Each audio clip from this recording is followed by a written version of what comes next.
हमने लोगों को मौका दिया कि हमसे रुजू करें और अपील करें और बताएं कि उन्हें प्रोग्राम से अगर वो समझते हैं कि उन्हें नाजायज़ निकाला गया है तो हमसे राब्ता करके हमें बताएं। हमने एक तो वो मैकेनिज्म सेटअप किया। दूसरा, हमने एक स्टैटिक रजिस्ट्री थी हमारी, यानी कि उसमें अगर आप एक दफ़ा रजिस्टर हो गए तो उसमें कोई भी चेंज आपकी ज़िंदगी में आएगा तो वो रजिस्टर नहीं हो सकता। लेकिन इसलिए हमने डायनामिक रजिस्ट्री का आगाज़ किया। डायनामिक रजिस्ट्री में भी हमारे डेवलपमेंट पार्टनर्स, वर्ल्ड बैंक भी हमारे साथ है, GIZ हमारे साथ है, टेक्निकल असिस्टेंस GIZ की है, और 3 मिलियन के करीब अब हमारा नंबर है। I mean it has crossed 2 million, 2.8 million तक हम हैं, लेकिन हम बतदरीज इसमें हमारा इजाफा हो रहा है तो अनकरीब 3 मिलियन को भी हम टच करेंगे। लेकिन इसकी बुनियादी वजह ये थी कि हम समझना चाह रहे थे कि जो लोगों की समाजी मुआशी हालात हैं उसमें जिस तेज़ी से चेंज आ रहा है, अब उसके चेंज का क्या था, एक तो मुआशी हालात हैं, लेकिन दूसरा जो है वो मौसमियाती तब्दीली और उसके बाद हेल्थ शॉक। आपने देखा कि कोविड में कितना लोगों ने सफ़र किया, मौशी तौर पे लोगों ने सफ़र किया। इसी तरह मौसमियाती तब्दीली की वजह से भी लोग मौशी तौर पर बहुत मुतासिर हुए।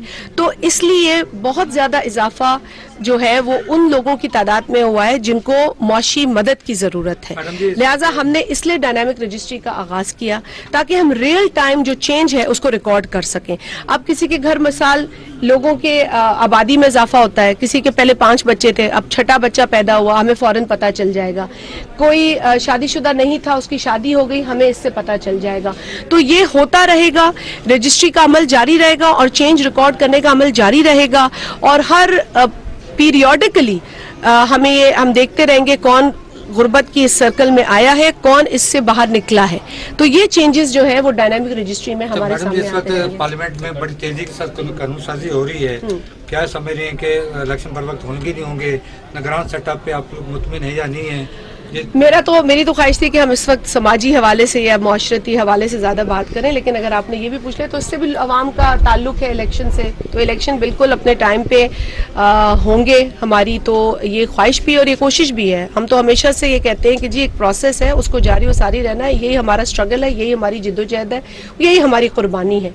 और हमारी कुर्बानी का नतीजा यही है कि हमने हर मौके पर बीबी की शहादत के बाद भी कहा कि इलेक्शन डिले करने की बातें आई, हमने उस वक्त भी इलेक्शन डिले करने की बात नहीं की। हमने कहा लोगों का हक है, उन्हें मिलना चाहिए।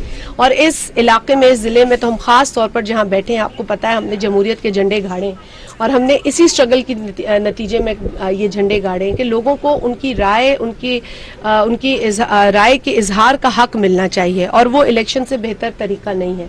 तो इसीलिए इलेक्शन वक्त पे हो, इलेक्शन आइन के मुताबिक हो, यही पाकिस्तान पीपल्स पार्टी का मौका है। कानून साजी हो रही है, कानून साजी नहीं हो रही, वो इलेक्शन को रिफॉर्म्स की तरफ ले जाने का हमने तो पहले ही कहा था कि इलेक्शन बगैर बेहतर कानून के नहीं होने चाहिए। जो भी इलेक्शन से जुड़ा हुआ कानून है उसमें बेहतरी आए, ताकि उसमें फिर कोई तिश्नगी ना रहे। और दीगर हवाले से जो कानून साजी है वो तो पार्लियामेंट में होती है, और जो अवाम के लिए बेहतर कानून साजी है वो होनी चाहिए। कानून साजी के लिए ये इदारे बने हैं, और इन इदारों से अवाम के लिए अगर बेहतर कोई कानून आए तो उसमें मेरा ख्याल है कि एक अच्छी खबर है।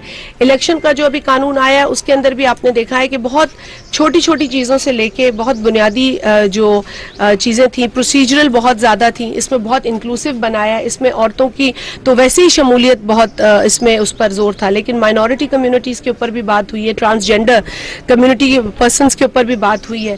देखिए हमारे यहाँ अब एक हकीकत है, उससे हम मुँह तो नहीं फेर सकते। तो इस लिहाजा उनको हमें ज़्यादा हुकूक या ज़्यादा उनको अपने जो प्रोसेस है उसमें शामिल करने की ज़रूरत है, और इसके लिए कानून साजी से ये होता है शलरी साहब के लोग जो है ना वो उन पर ये बात आया हो जाती है कि आप मुल्क के कानून को, मुल्क के अंदर जो लॉ है उसको इग्नोर नहीं कर सकते। तो ये जरूरी है। बर वक्त अगर इलेक्शन ना हो तो मैडम, अगर बर वक्त इलेक्शन ना हो तो अच्छे की बात सोचें, बर वक्त इलेक्शन होंगे और होने चाहिए, और हम सबका मुतालबा यही होगा इंशाअल्लाह। जी जिले में पाकिस्तान पीपल्स पार्टी जे झंडा वध खां वध लगाया है जी, उते अलम पंहिंजो बर्दाश्त कयो आहे।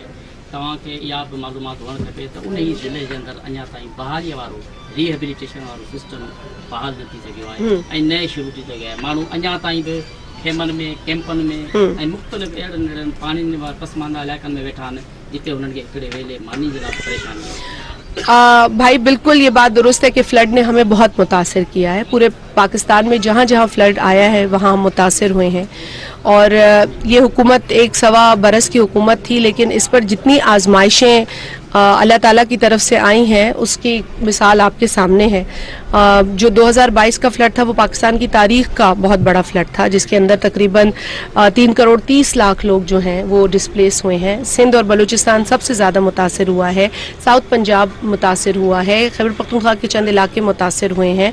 इसमें तो कोई शक नहीं है कि हमने बहुत बहुत बड़ी आजमाइश का सामना हमें हुआ है। और सिंध के अंदर तो ख़ास तौर पे 2020 के अंदर भी और सांगड़ में फ्लड आया, आपको पता है कि वो दूसरी साइड पर आया, तब भी हम ऑन ग्राउंड थे, इसमें भी हम ऑन ग्राउंड थे।